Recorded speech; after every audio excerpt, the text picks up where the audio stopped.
Welcome to some new r/malicious compliance stories, where people comply to the letter, but not the spirit of a request. I hope you had a great day. The first story is called Promotion Without Promotion. The entry-level position at my old company is a revolving door.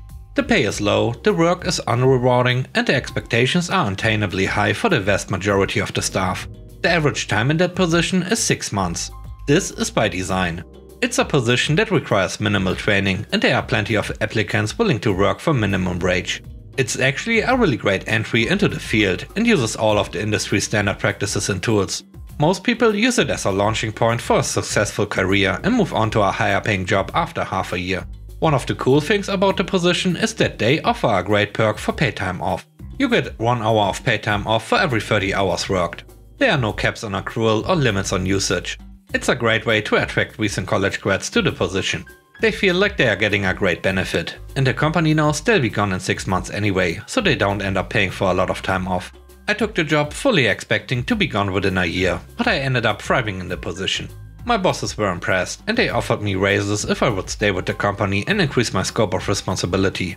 Every time I started to think that my career was stagnating, they would make staying in that position worth it.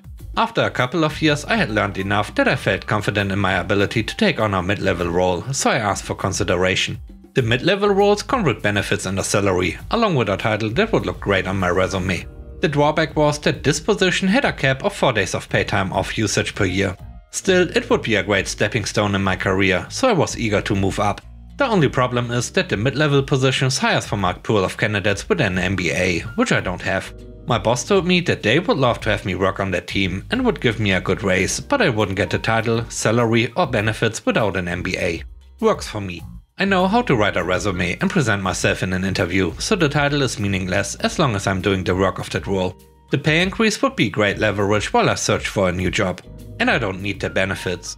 I don't need to be on the company's healthcare plan because I get free healthcare from the VA. I don't need their 401k plan because my wife's company has a better one.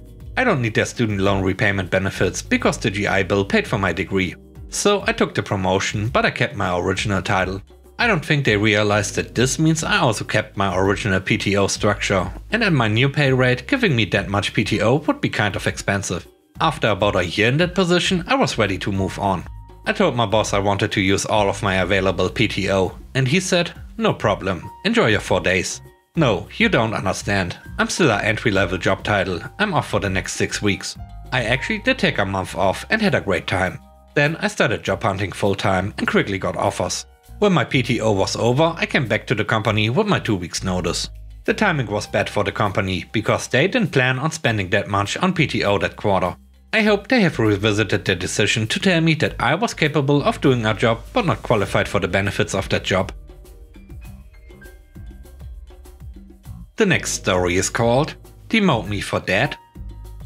I had been working contentedly for a local clinic in an administrative capacity. I was hired on as a medical biller originally, but over time my duties expanded into more information management and upper level administration. Everyone from the CEO to the most junior employee knew I was good at my job. I didn't brag, but my work spoke for me. One of the certifying organization's motto for billers is upholding a higher standard, and I was doing my best to abide by it. Things were perking along, and then the clinic merged with a larger group of clinics and they had a centralized billing office. I was on site more often than not and knew clinic operations backward and forwards as I was functioning as the de facto manager. As the merger took effect, I realized that I did not mix with the central office at all. They were rude and cliquey, and apparently it was known but nothing was ever done about it. When I refused an order to commit a fraudulent act, the next day I was out all morning for an important doctor's appointment. I came back to a new set of job duties, our front desk. This was during C19 and it was institutional knowledge. I work front desk during flu season, I get sick with the flu 2 to 3 days later, no matter how many precautions I take. I was beyond peeved because it was effectively a demotion, and when I spoke with the manager, she said flat out, "You are now front desk staff and bound by the expectations of such." Okay, demote me for acting honorably and placing me in harm's way? That can't go unanswered. I was beyond furious, but I had a lot of institutional knowledge and a lot of unofficial duties. If they were going to put me on the front desk and be bound by that set of expectations, then I was going to give them a master's class on work to rule. This change in position was not communicated to the clinic manager. And when I told him, he said, "What are they thinking?" But he didn't have enough work for me as a front desk person, so I spent my day's job searching on the clock. Not something I would recommend, but it was either that or being bored out of my skull all day long. But every time I was asked a billing question, I said, "I'm not the biller, you need to take it up with the central billing office."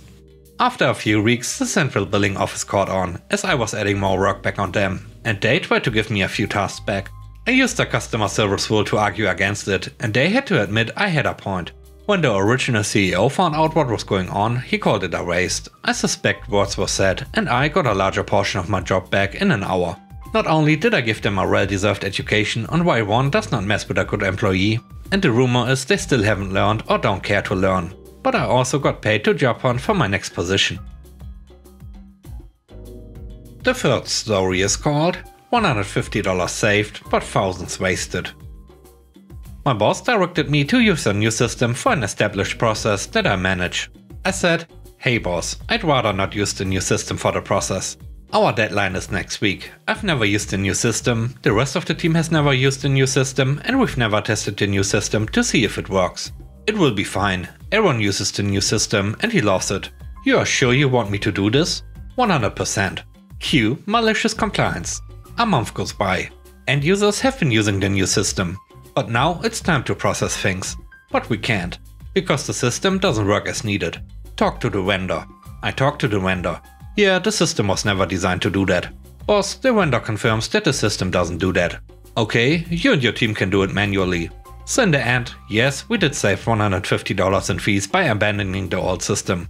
But we ended up spending thousands in labor to manually process something the old system did automatically. The next story is called "Ask Them Where They Live." I used to work at a coffee shop, and one day I was working the register in drive-thru. Depending on what kind of manager you have, drive-thru can be like walking a tightrope between making the customer happy or not. We got a new store manager who was a total Karen. Controlling, selfish, incapable of accepting any responsibility for her screw-ups, etc. So one day I'm working drive-thru and it's going fine. The lights are green and I've had no complaints. Unfortunately, my manager seemed to think this was a disaster.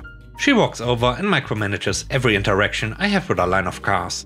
The light turns red because she is telling me to ask every person's name in each car, ask about their day, if they have any pets, etc. And she starts yelling at me for the light turning red, so I'm beyond frustrated with her at this point, cause it was just every day with this idiot. As the next car is pulling up, she tells me, "This time why don't you ask them if they are from around here? You know, like where do they live, if they are from around here?" Fine. Car pulls up and I lean a little too far out of the window and maintain eye contact. Then I ask, "Where do you live? What's your address? Are you from around here? I need to know in order to guarantee supreme customer satisfaction." They get weirded out and call the store 10 minutes later. We received more complaints and they stopped making us ask that. I also got permanently kicked off of the drive-thru. It might sound like a loss, but I hated it so much, so I was very happy. I quit on the spot a few weeks later. The last story is called "No Consideration Needed."